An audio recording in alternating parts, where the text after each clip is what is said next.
ঘন জঙ্গলের এক কোণে ছিল সবুজ বন। নামটা যেমন সুন্দর, বনটাও ছিল তেমনই শান্ত।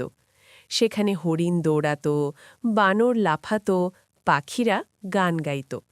কিন্তু কয়েক মাস ধরে বন জুড়ে একটাই খবর ছড়িয়ে পড়েছে, এক ভয়ঙ্কর গরিলা এসেছে। তার নাম কেউ জানত না, সবাই তাকে ডাকত ভয়ঙ্কর দানব বলে।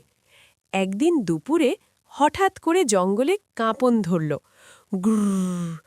এমন গর্জন হল যে বানররা গাছ থেকে ঝুলে পড়ল। হরিণরা দৌড়াতে গিয়ে একে অপরের সাথে ধাক্কা খেল। বানর মিঠো বলল, ওই যে আবার সেই গরিলা। গরিলাটা সত্যিই বিশাল, লম্বা কালো লোমে ঢাকা শরীর, চোখ দুটো লালচে, দাঁতগুলো দেখা যায় যখন সে গর্জন করে। কিন্তু একটা অদ্ভুত ব্যাপার ছিল, সে কাউকে আক্রমণ করত না, শুধু গর্জন করত।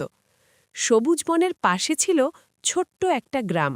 সেখানে থাকত 11 বছরের এক ছেলেটা, রফি। রফি খুব কৌতূহলী।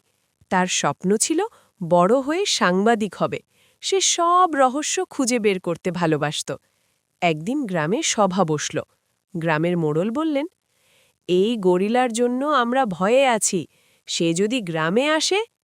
কেউ বলল, ওকে ধরতে হবে। কেউ বলল, বন থেকে তাড়িয়ে দাও। রফি চুপচাপ শুনছিল। তার মাথায় অন্য প্রশ্ন, যদি গরিলাটা আসলে খারাপ না হয়? রাতে রফি তার ডায়েরিতে লিখল, সবাই ভয় পাচ্ছে, কিন্তু কেউ কি ভেবে দেখেছে গরিলাটা কেন গর্জন করে? পরদিন সকালে সে ব্যাগে বিস্কুট, একটা পানির বোতল আর ছোট্ট ক্যামেরা নিয়ে জঙ্গলে ঢুকে পড়ল। পাখিরা চুপ, বাতাস ভারী। হঠাৎ গ্রুর! রফির বুক কেঁপে উঠল, কিন্তু সে পালালো না।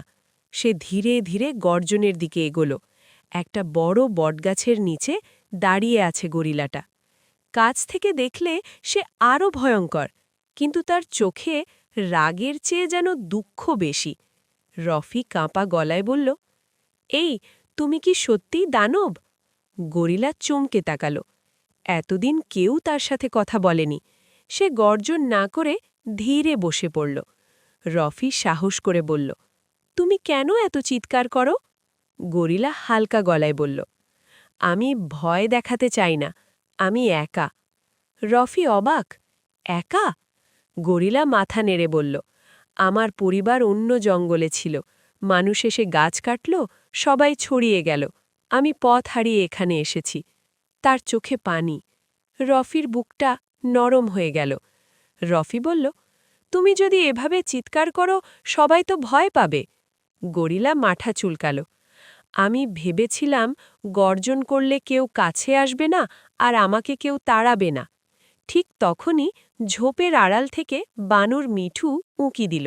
সে সব শুনছিল। হঠাৎ একটা মজার ঘটনা ঘটল। রফির ব্যাগ থেকে বিস্কুট পড়ে গেল। গরিলা বিস্কুটটা তুলে নিল, শুকল, তারপর খেয়ে ফেলল।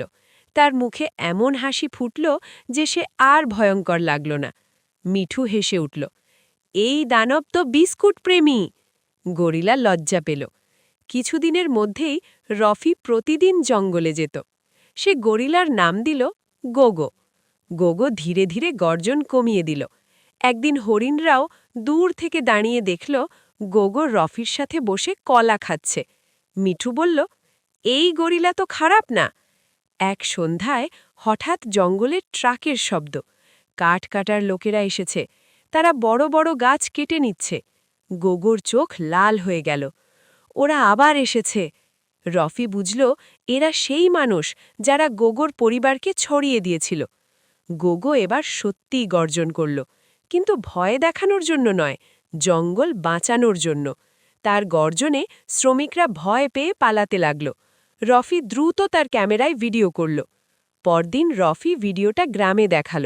সবাই দেখল গোগো কাউকে আঘাত করেনি, শুধু গাছ বাঁচিয়েছে। মোড়ল বললেন, আমরা ভুল বুঝেছি। গ্রামের মানুষ বন রক্ষা করার সিদ্ধান্ত নিল। কয়েক সপ্তাহ পর গোগো আর ভয়ঙ্কর দানব নয়, সে এখন গোগো ভাই। বাচ্চারা দূর থেকে হাত নাড়ে।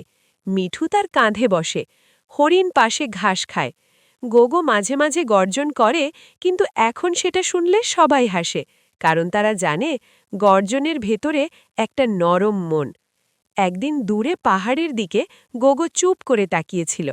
রফি জিজ্ঞেস করল, কি হলো? গোগো হাসল, আমি আর একা না। ঠিক তখন দূর থেকে আরেকটা গরিলার ডাক শোনা গেল।